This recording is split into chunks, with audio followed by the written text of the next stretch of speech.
Hi, I'm Lori Palatnik, the founding director of Momentum. We have brought over 20,000 women to Israel from 32 different countries in partnership with the Ministry of Diaspora Affairs. When the women were here, often on Friday night, we would host lone soldiers. These Jewish mothers haven't been mothering anybody for a week, and they were so thrilled to host them at their table. And we would always have one or two of them would get up, the soldiers, and to share like why they decided to be lone soldiers, what their parents thought, et cetera, et cetera. So one year, our son Zev was a lone soldier, and he got up to speak. And I had no idea what he was going to say. What did he say to these women? He said, no matter where we were in the world, no matter where we grew up, my parents always told us, this is not your home. Israel's your home. And all the women were like, oh, and I'm thinking, you got to be kidding. Because I used to say that all the time. And my kids, especially Zev, would roll their eyes. Ugh, Ima the Zionist, here she goes again. Ima, this is your dream, it's not our dream. What did I learn from that? They're listening. Even if they're rolling their eyes and you're talking to the back of their heads, my kids would watch me get up in the middle of the night to watch Nefesh B'Nefesh planes land in Israel with the new immigrants, and I would cry like a baby. I didn't grow up in a Zionist home. I didn't grow up anti-Zionist. I just grew up, like regular, Jewish, dreidel, dreidel, dreidel, Passover Seder kind of Jew. And it really wasn't until my early 20s when I first came to Israel, when I was backpacking around Europe, that I realized that there was something going on in this country. And I had all these feelings I never felt before. And so many of the women who land say, like, I feel like I'm home, but I've never been here before. How can that be? Because your soul is home. My husband always says, that cactus that somebody gets you and you put it on your windowsill and it's, like it grows like a centimeter every 3 years. That same cactus in Arizona is 8 feet tall. Why? Because it's in its home environment. So your soul can only get so big outside of the land of Israel. And when it comes to Israel, it's in its home environment and it can be 8 feet tall. So I read a book many years ago, and I'll recommend it to you. It's called To Dwell in the Palace. It was written many years ago. It's about the mitzvah of dwelling in the land of Israel. And I have to tell you, it had a big impact on me. And one thing it said in To Dwell in the Palace is if you can't be there now, because I married my husband, and we met here 34 years ago. Tonight is our 33rd wedding anniversary.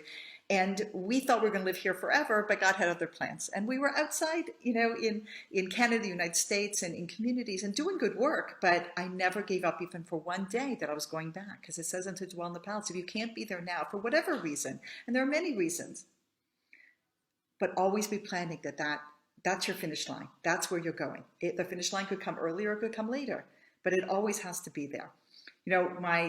My daughter, when she was dating the guy she ended up marrying, and it was very serious, and he told me the other day, like he remembers coming to our house for the first time in Rockville, Maryland, and our daughter gave him like a tour of the house, and she opened up the garage, and it was a big 3-car garage, but we never had cars in there because it was filled with boxes. It was filled with packing boxes.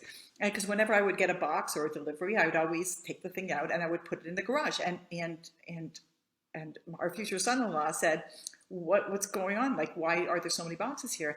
And our daughter said, it's because my parents are moving to Israel. He goes, really? When? She goes, they're always moving to Israel.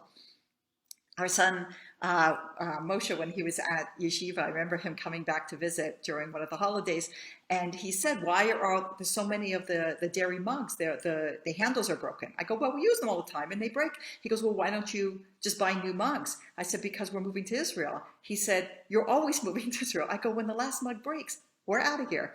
So this was the messaging I always did. And what I want to say to all of you is that your country, wherever you live out there, like, it's very nice. And I lived in Canada, it's a very nice country. I lived in the United States, very nice country, lived in wonderful Jewish communities. But in the end, these countries, they don't really care if you come and go. In Israel, everybody counts. Everybody counts. Just your presence alone makes a difference. And anything you contribute upon that, on top of that, is incredible. That's bonus. So years ago, our oldest daughter, she was the first one to make Aliyah, because also it said, a friend of mine told me, if you can't be there now, send them ahead. So we always sent our kids like post-high school to programs here, whether it was yeshiva or a seminary, or there's a million programs. Like I told a friend of mine who was concerned about her son after he graduated high school, I said, just get him to Israel for a gap year. Like it doesn't matter what, Hebrew U, like the army, like the yeshiva, it doesn't matter, just get him there. And that really changed the course of his life. It really did. He ended up marrying an Israeli girl. He went into the army. He's a tour guide. He just had a baby. It's an amazing thing. So if you can't be there now, send them ahead. So our oldest daughter came first, and at one point she told she mentioned to my husband that she was planning like a really like discounted trip to Nepal on vacation. You get some really cheap tickets, you know, in cool areas here in Israel. And she was flying through this crazy ticket. She was flying through Qatar, of all places. So she holds 3 passports. She was born in Canada, she was raised in the United States, and she made Aliyah. So she has 3 passports: Canada, United States, and Israel. And my husband asked her, like, what passport are you flying on? And we were surprised that she said Israeli, because we thought for sure Canada, okay? Because everybody likes Canadians. Canadians are so nice. Like no one ever hijacks a plane and says, okay, everybody leave except for the Canadians. She said Israel. And my husband asked why. She said, Abba, if God forbid there is an earthquake in Nepal while I'm there and I'm lost, Canada will fill out forms. The United States will call a meeting, and Israeli paratroopers will come in and get me. Can I tell you, it's not simple here. I'm not going to whitewash it for you. All right? There's definitely challenges here. I have a challenge with the language. Thankfully, my husband speaks Hebrew, and like languages are not my strength. I have other strengths.